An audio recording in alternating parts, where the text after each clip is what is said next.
네, 안녕하세요. 그 방금 소개받은 박세환입니다. 어, 마이크 없어도 괜찮겠죠? 어, 뭐 잠깐 짧게 뭐 작년 그러니까 3월 그 학평에 대한 분석 내용은 이따가 박경 선생님이 굉장히 자세하게 풀어주실 거고, 그 전형 요소에 그러니까 뭐 이런 거에 대해서 좀 얘기를 해보려 그래요. 어, 그 간단하게 얘기해서 작년에 가장 핵심적이었던 부분이 그 작년에 이제 입시판이 좀 크게 바뀌었는데, 크게 이제 두 가지. 그러니까는 요 전형 비율에 대한 변화. 그러니까는 뭐 정시 확대되는 거는 사실 뭐 되게 많이 크게 바뀌진 않았지만 어쨌든 확대됐다. 그다음에 교과가 저기 확대되고 종합이 줄었다. 뭐 논술은 거의 유지됐고요. 그래서 이 부분하고 그다음에 이제 수능이 선택형으로 바뀌면서 그 소위 말해서 점수 분포가 좀 크게 바뀌었거든요.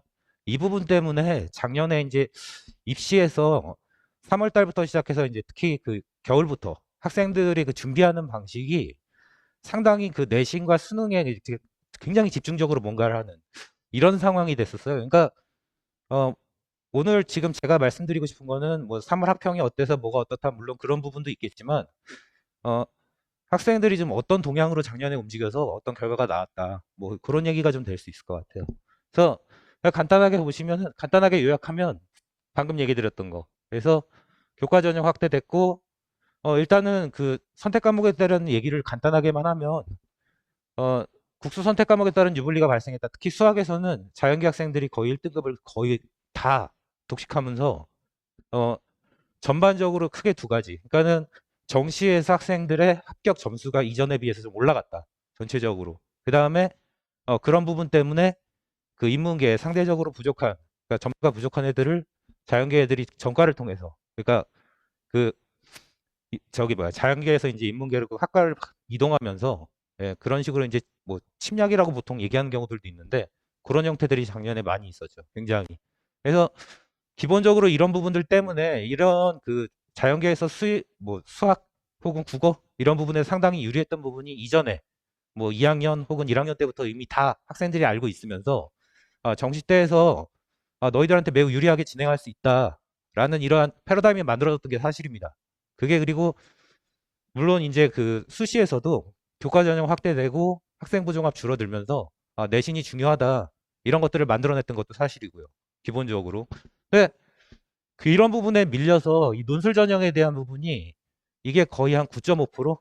그러니까 전체는 아니고요. 상위 주요 대학 보통 건동원까지를 얘기를 하는데 얘네들이 한 9.5% 정도가 논술 전형이 그대로 유지되고 있는데 이 부분에 대한 대비가 작년에 극단적으로 줄었어요. 학생들이. 그러니까 지금 작년에도 그렇고 올해도 지금 흐름을 보면 뭐 여기뿐만 아니라 대치동도 그런 게 애들이 다 내신 때문에 미쳐 날뛰어요 지금. 그게 어떤 결과를 낳는지 모르겠어요. 그러니까 모른다기보다는 작년에 저는 그런 생각이 들었거든요. 그러니까 내신이 이미 1, 2학년 때 이미 다 했고 3학년 중간고사 기말고사 두 번 봤어. 얼마만한 등급 상승을 이뤄낼 거냐. 응? 내가 뭐 예를 들어서 최상위 등급이나 아니면은 수시가 거의 맞아 있는 상황이면 등급 유지를 위해서 당연히 노력하는 게 맞겠는데 이미 내가 낮아져 있는 상황이면 과연 몇 과목이나 등급을 올려야 내가 올라갈 것인가. 정시 3월 달에 3월 달에 애들 워낙에 재학생들 수능 못 보니까 표점 되게 높게 나옵니다. 근데 나중에 저기 뭐야 재수생들 반수생들 들어오면 훅 떨어져요 애들. 그다음에 작년 같은 경우는 특히 반수생 효과가 굉장히 컸는데 그래서 자기가 3월 모평에 받은 거에서 과연 얼마만큼의 등급 상승을 이뤄낼 거냐 점수 상승을 이뤄낼 거냐 예. 그 부분에 대한 전략이 논술을 할 거냐 말 거냐로 이어져야 되는데 전혀 그 생각이 없이 그냥 정시 집중 아니면 뭐 내신 유지 이런 식의 그냥 남들 따라하는 전략들이 많이 있어서 작년에 그걸 보면서 제가 그 생각이 들었어요. 저러니까 주식이 망하지. 남의 얘기만 듣고 하다가 어? 예, 그런 생각이 들더라고요. 그러니까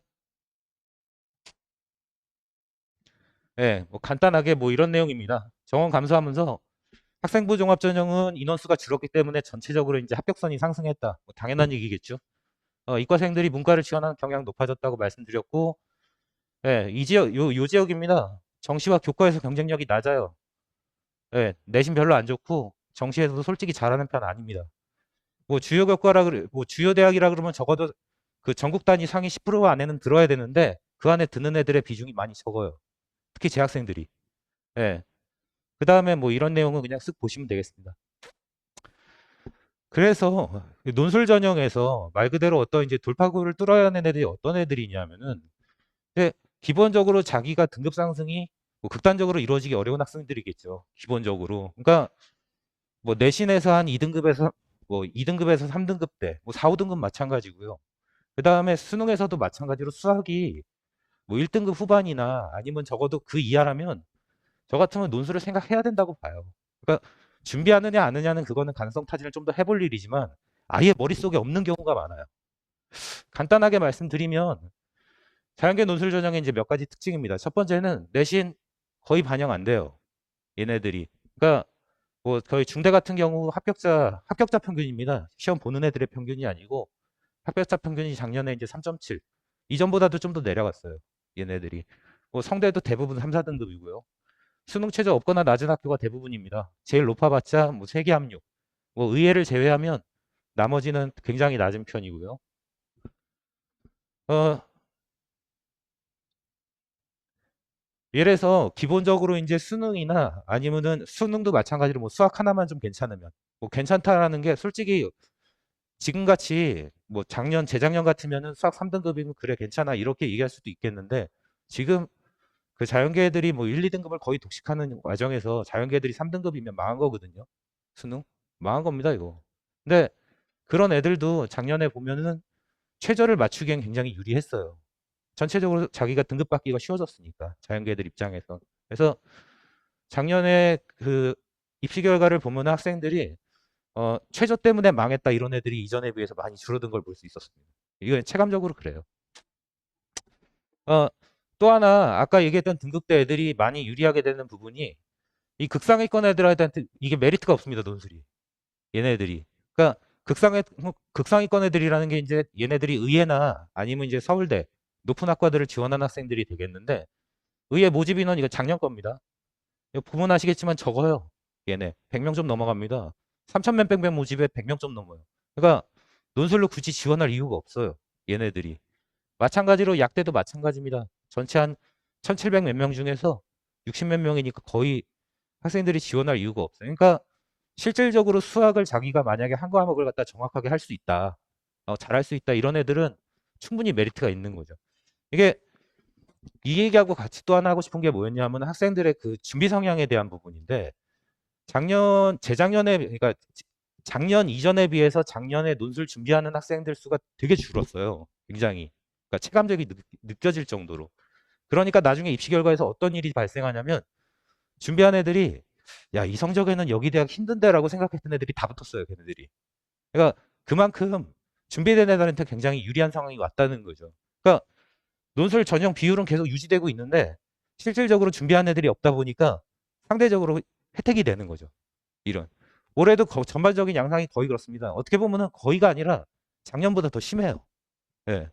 그러니까 왜 논술 준비를 안 하는 애들이 작년보다도 더 많아졌다는 거는 이거는 뭐 그러니까 뭐 낮은 등급 뭐 작년 같으면 뭐 한 그 수능 내신 3등급 막 4등급 이런 애들도 뭐 한양대 가고 경희대 가고 이런 경우들이 많이 종종 있었는데 예. 이게 올해도 분명히 제가 가르치는 애들 중에 한두 명은 분명히 그런 일이 있을 거라는 거죠. 걔네들이 100% 있습니다. 그거. 근데 이 논술 전형을 준비할 때 또 하나 고려해야 되는 게 전형 요소를 고려 안 할 수가 없어요. 그러니까 반드시 확인을 했어야 되는 게 이제 어, 이건 제가 저번에 이제 간담회에서도 말씀을 드렸던 부분인데 어, 그 작년 입시에 대한 분석을 좀 보고 싶은 분들 작년 간담회를 그 유튜브에 올려놨으니까 보시면 좋을 것 같습니다.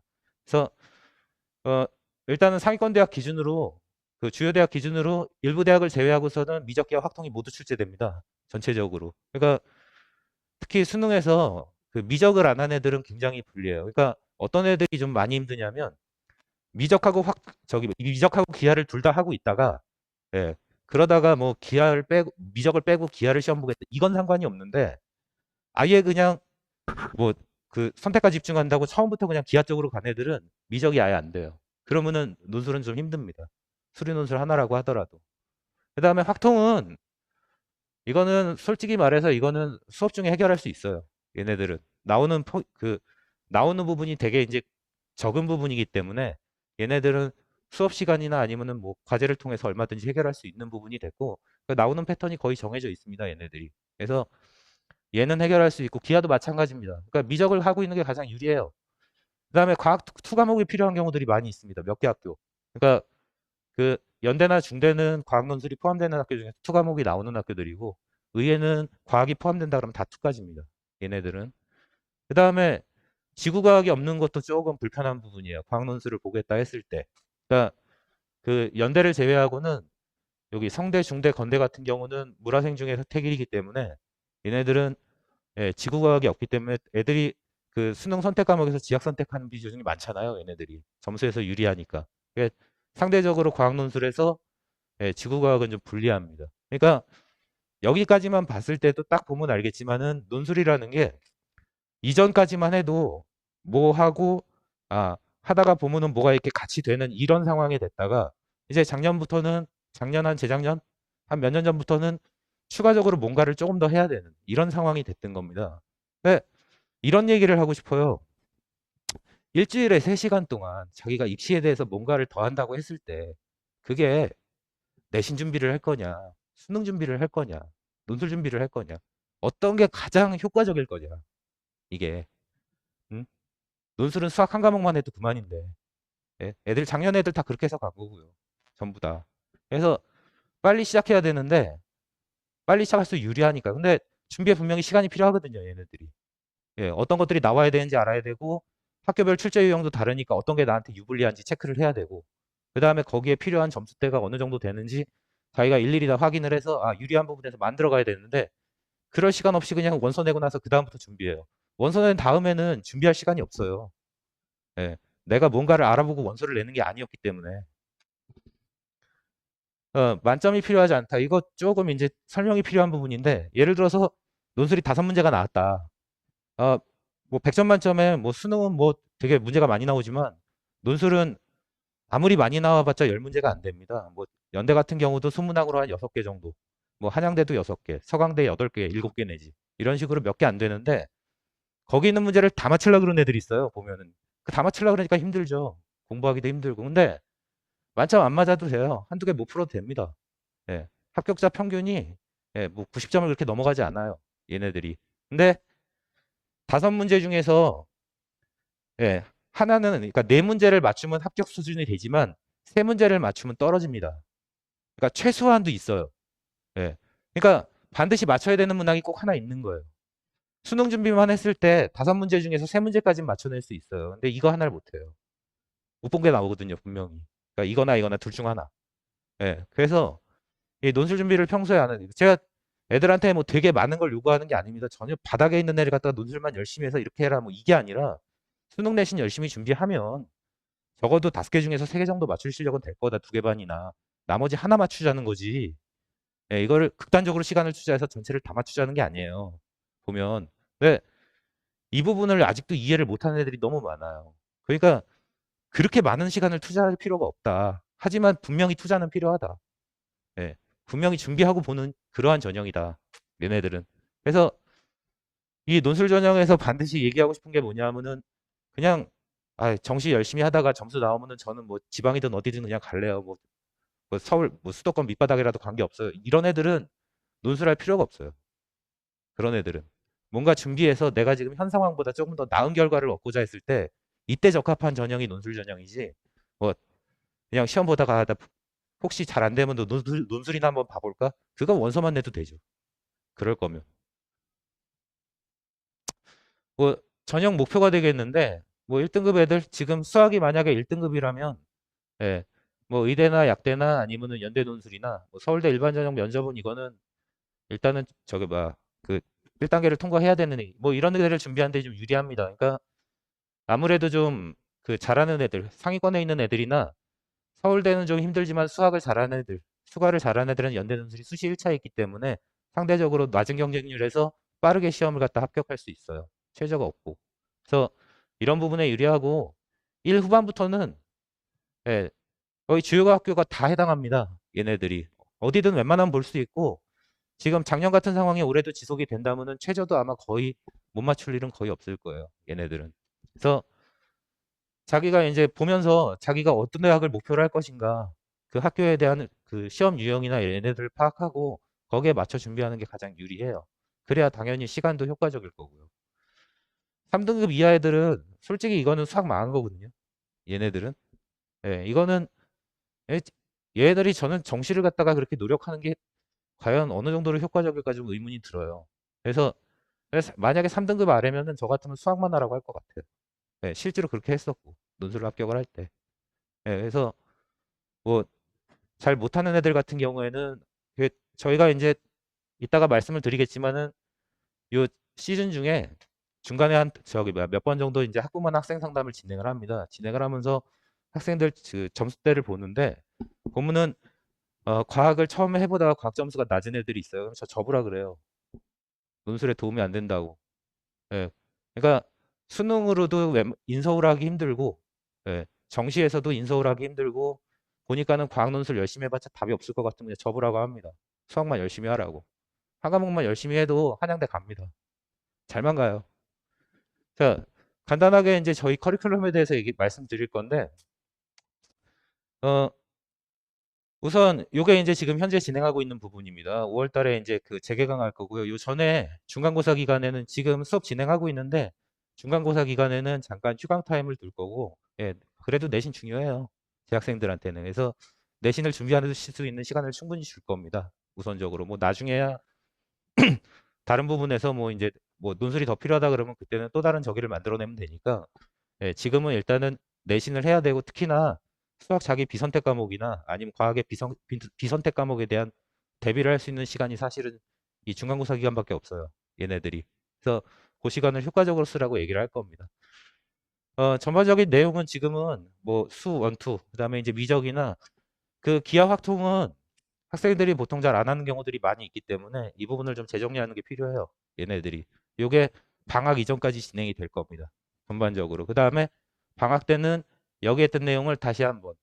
그 다음에 뭐 한 10월 달부터 거기 그 수능 전까지 또 다시 한번 이런 식으로 몇 번 반복 과정을 거쳐서 학생들이 아까 얘기했었던 그 반드시 맞춰야 하는 그 유형. 그거 이름만 딱 들어도 아, 어떻게 푸는 거였지 이렇게 기억나도록 만들어요. 이게. 약간 좀 기계적인 방식이 될 수도 있는데 그것만큼 효과적인 게 없거든요. 그러니까 문제를 보면 야 이건 옛날에 선생님이 뭐라고 했어 이게 막 머리에 맴돌 정도로 반복이 돼야 돼요. 그래서 보자마자 떠오르게. 어, 뭐 간단하게 이제 몇 가지 그 말씀드릴 것만 말씀드리겠습니다. 이거는 이런 게 있고요. 어, 뭐 독보적인 시스템은 뭐 수업을 들어보지 않는 이상은 모르실 건데 아까 얘기했던 뭐 그런 것도 다 시스템의 하나입니다.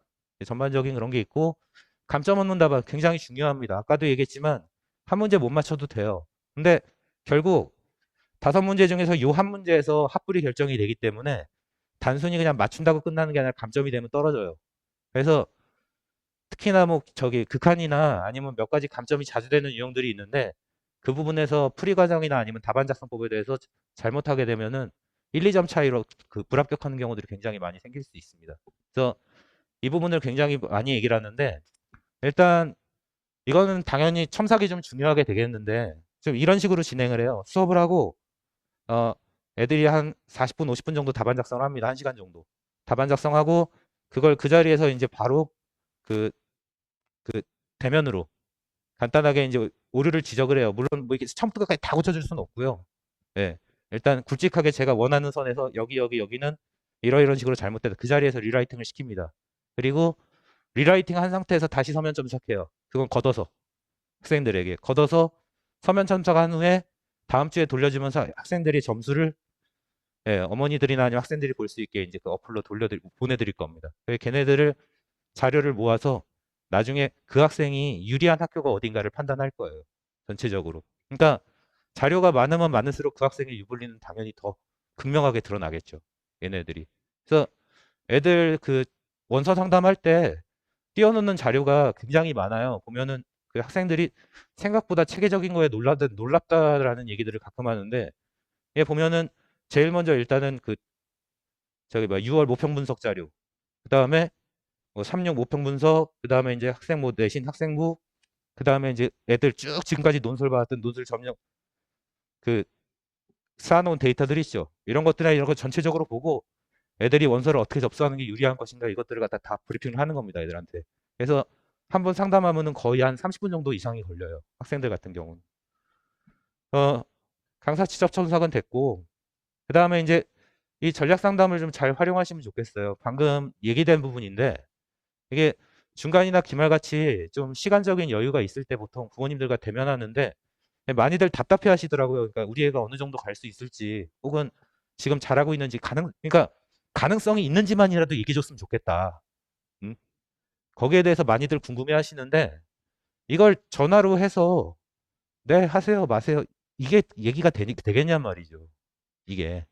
그래서 그 4월 달하고 6월 달, 보통 이때쯤에 애들 중간기말고사 이용해서 그 학생이나 학부모들과 그 상담을 진행합니다. 아까도 얘기했지만 뭐 전체적인 성적표를 보는 것도 있고, 어디가 유리하고 불리하다 이런 얘기를 하는 것도 있고, 그 상담에 대한 내용은 그 학생이 어떤 지금까지 데이터를 만들어냈냐에 따라서 또 다른 얘기가 돼요. 걔네들은. 그러니까 다 다르겠죠. 내용들은. 그래서 이런 것들이 들어갑니다. 전반적으로. 그래서 지금 저희가 예, 뭐 최상위하고 상위권 보통 이제 여기 있는 반을 진행을 하고 있는데 가끔 이제 말씀하시는 분들이 그래요. 이게 최상위가 어디까지를 최상위라고 얘기를 하는 거냐.